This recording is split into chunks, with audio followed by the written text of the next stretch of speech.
في هذا اليوم المبارك السعيد، يوم عيد الفطر، أهله الله تبارك وتعالى على أمير المؤمنين صاحب الجلالة الملك محمد السادس نصره الله بالخير واليمن والبركات، وعلى الشعب المغربي قاطبة بالرفاه والازدهار، وعلى الأمة الإسلامية جمعاء بالأمن والأمان والسلام ووحدة الصف.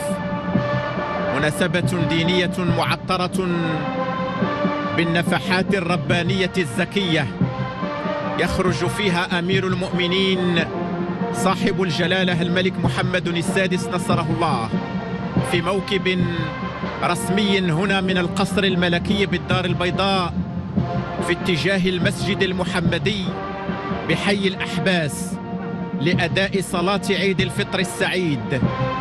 موكب رسمي يرمز لتقاليد عريقة متأصلة نابعة من تاريخ مجيد لحضارة ضاربة جذورها في أعماق التاريخ، ومملكة عريقة بتقاليدها وعاداتها ظلت محافظة عليها على مر التاريخ والأزمنة، منفتحة على الحداثة والعصرنة في كنف ملوك الدولة العلوية الشريفة.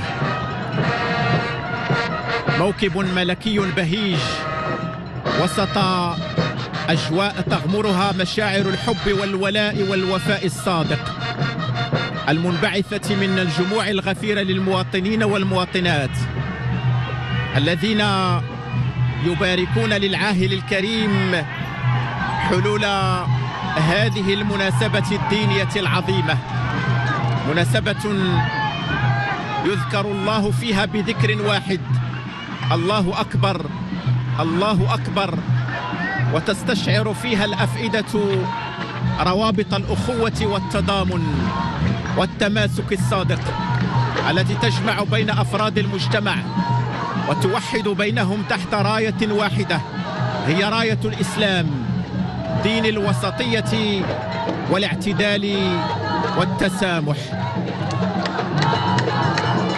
وسيرا على نهج أسلافه المنعمين واقتداء بسنة نبينا محمد عليه أزكى الصلاة والسلام، يؤدي أمير المؤمنين صاحب الجلالة الملك محمد السادس نصره الله شعيرة من شعائر ديننا الحنيف، صلاة عيد الفطر السعيد، بعد أن من الله علينا بإتمام الصيام والقيام في شهر المغفرة والأجر والثواب، شهر رمضان الكريم. فالحمد لله على نعمة الإسلام التي من الله بها على هذه الأمة التي هي خير أمة أخرجت للناس. في صلاة العيد ذكر واحد وشعور بالانتماء لرابطة واحدة وشعار واحد، شعار التوحيد لله عز وجل. وأيام عيد الفطر السعيد هي أيام فرح وسرور وبهجة وإعلان الخير وإفشاء السلام، ويوم جوائز البر والإكرام بعد شهر من الصيام. فيوم العيد هو يوم عظيم وكريم، فالحمد لله الذي يسر لنا إتمام الصيام والقيام وهدانا للإسلام بين الأنام وتفضل علينا بالخير والإنعام. ونشهد أن لا إله إلا الله ذو الجلال والإكرام، ونحمد الله على نعمه الظاهرة والباطنة وما أنزل علينا من الرحمة والسكينة والعافية والطمأنينة والأمن والأمان في كنف قيادة حكيمة رشيدة متبصرة، هي في مقام الإمامة العظمى الصاهر الأمين على حراسة شؤون الدين والدنيا. وبفضل الرؤية الملكية السديدة المتبصرة من أجل تحقيق التنمية والنهضة والتطور، قطعت بلادنا أشواطا هامة على درب التقدم والازدهار في مسيرة تنموية منسجمة متناغمة تحقق النهضة الشاملة وتستفيد من ثمارها كل شرائح المجتمع المغربي.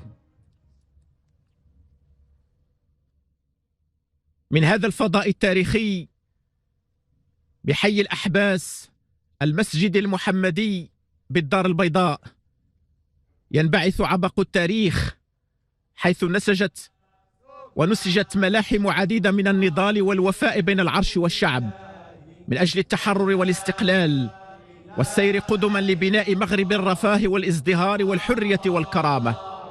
عرش مجيد يجسد إمارة المؤمنين ويجسد السيادة الوطنية ويعبر بصدق عن إرادة الأمة وينطق بلسانها ويرمز إلى عزتها وعظمتها. عرش متفاعل متطلع متجاوب مع مطامح وتطلعات الأمة المغربية ومؤثر في أحداث التاريخ وتطوراتها.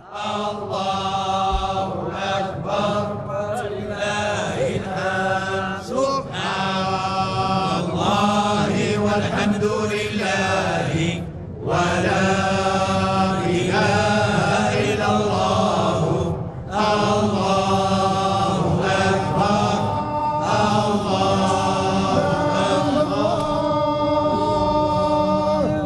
حضرت الصلاة يا عباد الله، حضرت الصلاة يا عباد الله. الله أكبر الله أكبر الله أكبر الله أكبر الله أكبر الله أكبر الله أكبر الله أكبر الله أكبر الله أكبر الله أكبر الله أكبر الله أكبر الله أكبر. الحمد لله رب العالمين الرحمن الرحيم مالك يوم الدين، إياك نعبد وإياك نستعين، اهدنا الصراط المستقيم، صراط الذين أنعمت عليهم غير المغضوب عليهم ولا الضالين.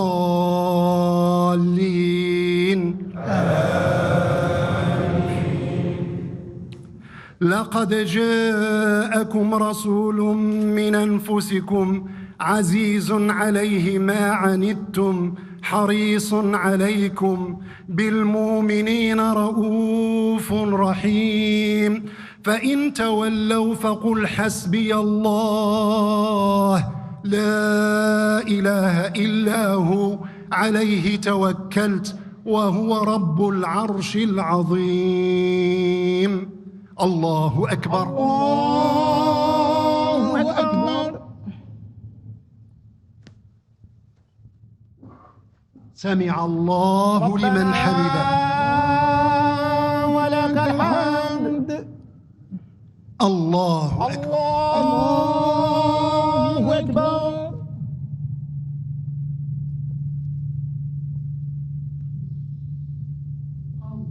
الله أكبر. الله أكبر.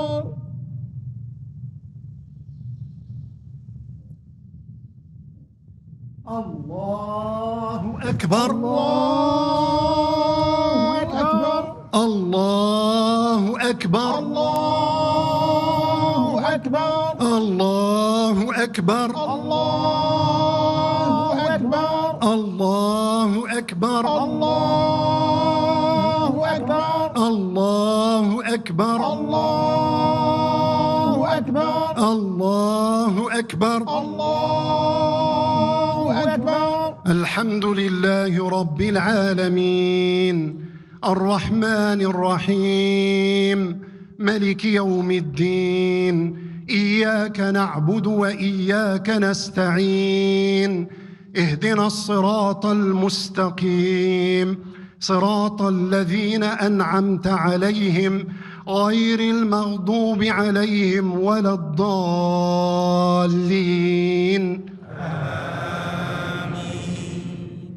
إنا أعطيناك الكوثر فصل لربك وانحر إن شانئك هو الأبتر. الله أكبر. الله أكبر.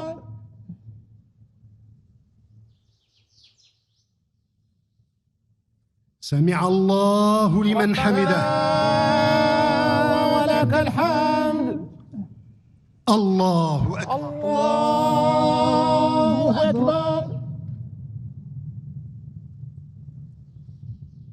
الله أكبر. الله أكبر. الله أكبر.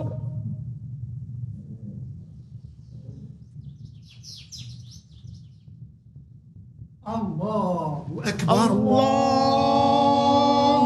أكبر.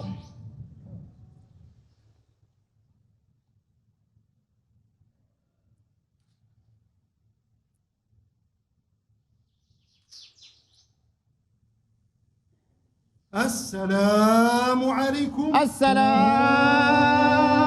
عليكم.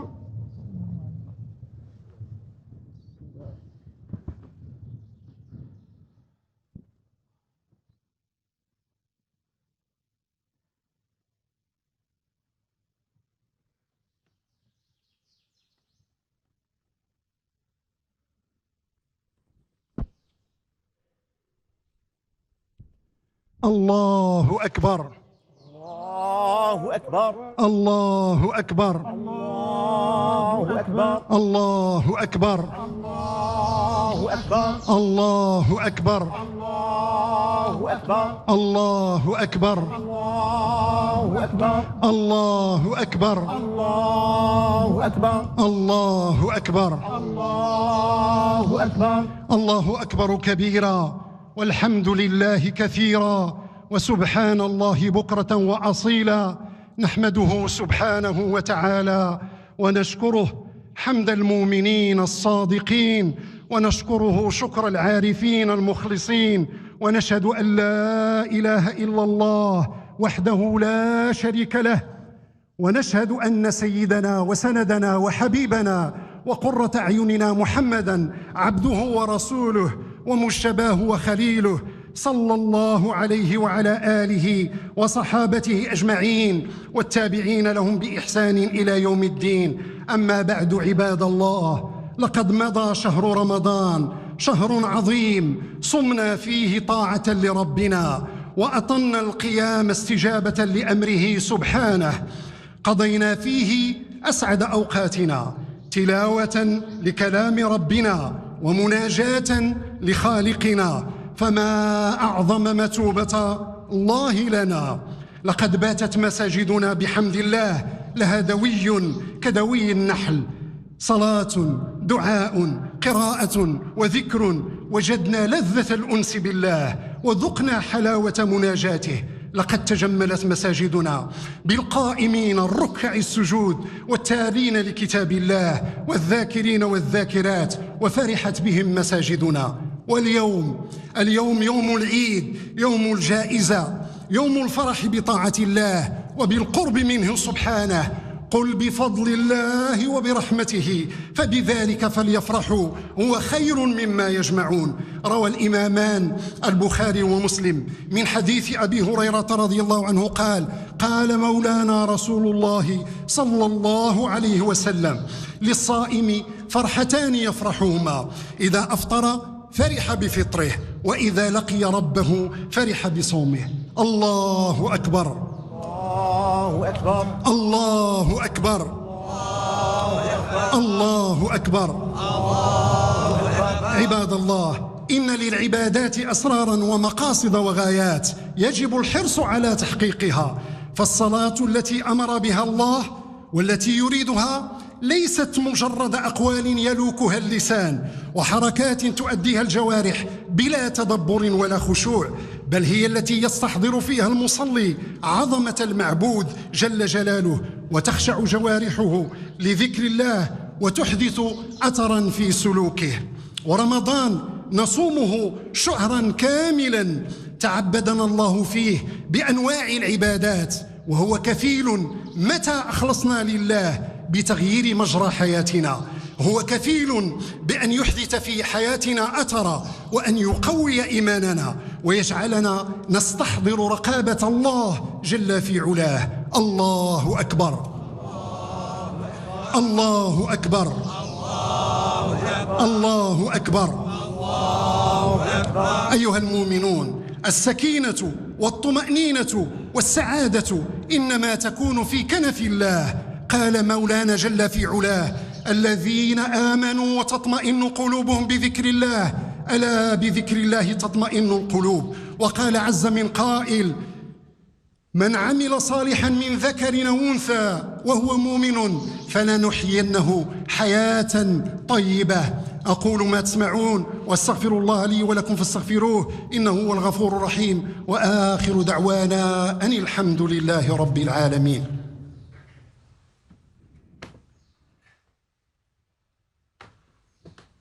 الله أكبر، الله أكبر، الله أكبر، الله أكبر، الله أكبر، الله أكبر، الله أكبر. الحمد لله حمدا يتوالى، لا إله إلا الله وحده لا شريك له، أرسل رسوله بالهدى ودين الحق، صلى الله عليه وعلى آله وأصحابه. أما بعد عباد الله، من كان مع الله كان الله معه، ومن كان معه الله فمعه الفئة التي لا تغلب. فبقدر قوة الإيمان تنفرج الكربات وتتحقق المقاصد والغايات. قال عز من قائل: ومن يتق الله يجعل له مخرجا ويرزقه من حيث لا يحتسب. وقال عز من قائل: من يتق الله يجعل له مخرجا ويرزقه من حيث لا يحتسب. فمتى حقق العبد الشرط وهو التقوى حقق له المولى المشروط، فكشف ما به من غم ورزقه من حيث لا يحتسب. فاللهم حبب إلينا الإيمان وزينه في قلوبنا واجعلنا من الراشدين فضلا منك ونعمه. وانصر اللهم عبدك الخاضع لجلالك مولانا أمير المؤمنين صاحب الجلالة الملك محمد السادس، ووفقه اللهم لما تحب وترضاه، وأفض على جنابه الشريف نعمك وأفضالك، وحفه بعنايتك يا الله وبوقايتك. اللهم أقر عين جلالته بولي العهد وطالع السعد صاحب السمو الملكي الأمير الجليل مولاي الحسن، وأنبته النبات الحسن، وشد عضده بصنوه السعيد صاحب السمو الملكي الأمير الجليل مولاي رشيد، وبكافة أفراد العائلة الملكية الشريفة. كما نسألك يا الله في هذا اليوم المبارك أن ترحم الملكين المجاهدين مولانا محمد الخامس والملكة البانية مولانا الحسن الثاني. اللهم طيب ثراهما واجعلهما في مقعد صدق عندك عند مليك مقتدر مع النبيين والصديقين والشهداء والصالحين، وحسن أولئك رفيقا، إنك ولي ذلك والقادر عليه. اللهم اجعل بلدنا آمنا مطمئنا عزيزا حائزا على كل خير سالما من كل شر، وسائر بلاد المسلمين يا رب العالمين. اللهم أحسن عاقبتنا في الأمور كلها وأجرنا من خزي الدنيا وعذاب الآخرة.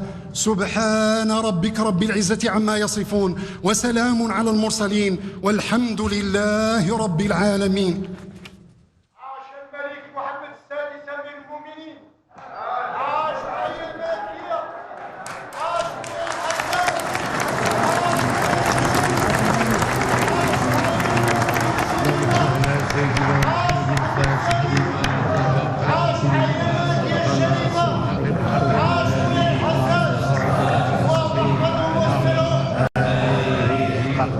ومقداره العظيم. سبحان ربك رب العزة عما يصفون، والسلام على المرسلين، والحمد لله رب العالمين.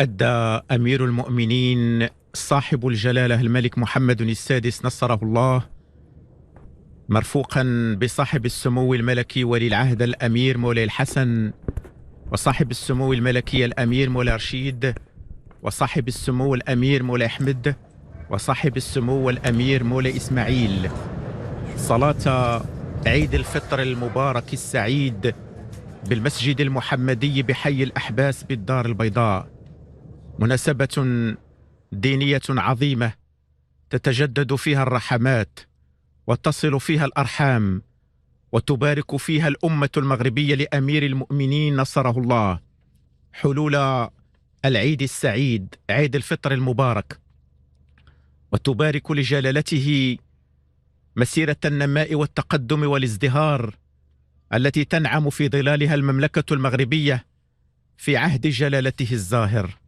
فالعهد المحمدي غني بجلائل الأعمال ومفاخر المنجزات التي بوأت المملكة المغربية مكانة مشرفة ومتميزة بين سائر البلدان والأقطار، ودخلت بفضلها بلادنا عصر النهضة العمرانية والاقتصادية والفكرية الشاملة من بابه الواسع.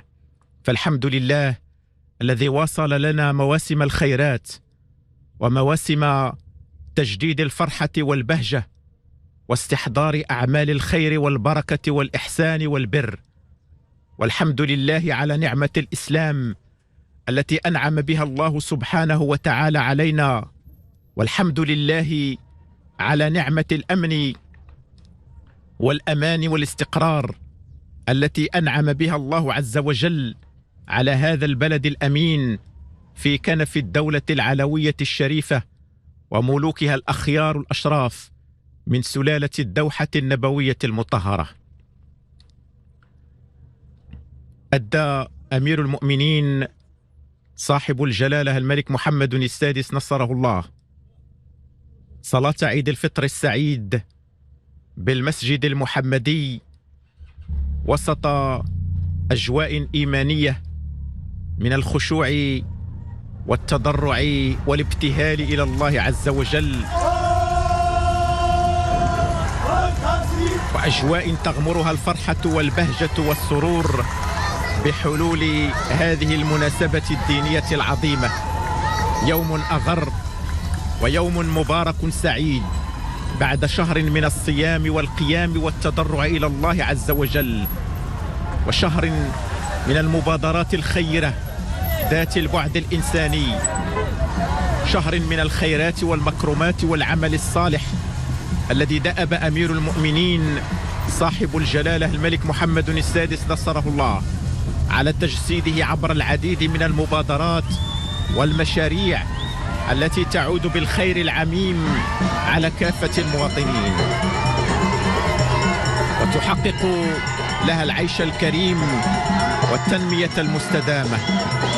فأمير المؤمنين حفظه الله سبط الرسول الأمين يضحي بالغالي والنفيس من أجل عزة وكرامة أبناء شعبه الأوفياء، نموذج متفرد في إحياء سنن جده المصطفى عليه أزكى الصلاة والسلام في فعل الخيرات والبر والإحسان لما فيه الصلاح والفلاح لهذه الأمة، ليشكل بذلك على الدوام القدوة والأسوة الحسنة في بذل الخير والعطاء وتعزيز قيم التضامن والتكافل والتآزر الاجتماعي، ليرسخ من خلالها في أفراد المجتمع المغربي مبادئ وروح وقيم ديننا الحنيف. هي مبادرات وملاحم نسجلها بمداد من الفخر والاعتزاز في السجل الذهبي لتاريخ أمتنا المجيد، سجل حافل بالإنجازات العظمى التي تضيء مسيرة ملك وشعب عاهد الله والوطن على المضي قدما في تلاحم قوي وتماسك متين لرفع كل التحديات وربح رهانات التنمية والتحديث والعصرنة.